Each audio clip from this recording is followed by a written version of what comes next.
ഇപ്പോൾ അർജുൻ്റെ വസതിയിൽ ദിസ്ന സുരേഷ് ചേരുന്നുണ്ട്. ദിസ്ന, എന്തായാലും തിരച്ചിൽ നടക്കുന്നു എന്നുള്ളതാണ്. പക്ഷേ ഈ മണ്ണിടിച്ചിലിൻ്റെ വ്യാപ്തിയെക്കുറിച്ച് പറയായിരുന്നു ശ്രീജിത്ത്. എങ്കിലും നേരത്തെയും ദിസ്ന പറഞ്ഞിരുന്നു അവിടെ നിന്ന് നമുക്കറിയാം കുടുംബാംഗങ്ങളുടെ ആ ഒരു ഇപ്പോഴത്തെ അവസ്ഥ എന്താണെന്നുള്ളത് നോക്കി കാണുകയാണ്. എന്തായാലും പ്രതീക്ഷയിൽ തന്നെയാണ് എന്നുള്ളത്.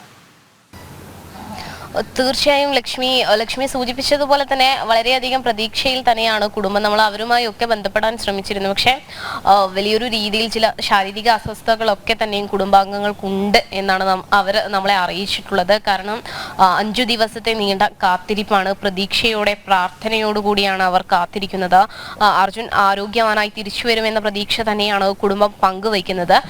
ഈ സംഭവം ഉണ്ടായപ്പോൾ തന്നെ 15-ാം തീയതി വൈകുന്നേരം അർജുൻ വീട്ടിലേക്ക് വിളിച്ചിരുന്നു. 16-ാം തീയതി അർജുന്റെ ഫോൺ നിരവധി തവണ റിങ് ചെയ്തിരുന്നു. പിന്നീടാണ് സ്വിച്ച് ഓഫ് ആയത് എന്നാണ് വീട്ടുകാർ പങ്കുവെച്ച വിവരം. അതോടൊപ്പം തന്നെ ഈ ലോറി കിടക്കുന്ന ലൊക്കേഷൻ വളരെ വ്യക്തമായി വീട്ടുകാർ അറിയിച്ചിരുന്നു. അതോടൊപ്പം ഈ ലോറിയുടെ എൻജിൻ ഓൺ ആയിട്ടുണ്ടെന്ന വിവരവും വീട്ടുകാർ വളരെ ശുഭപ്രതീക്ഷയോടുകൂടിയാണ് പങ്കുവച്ചിരുന്നത്.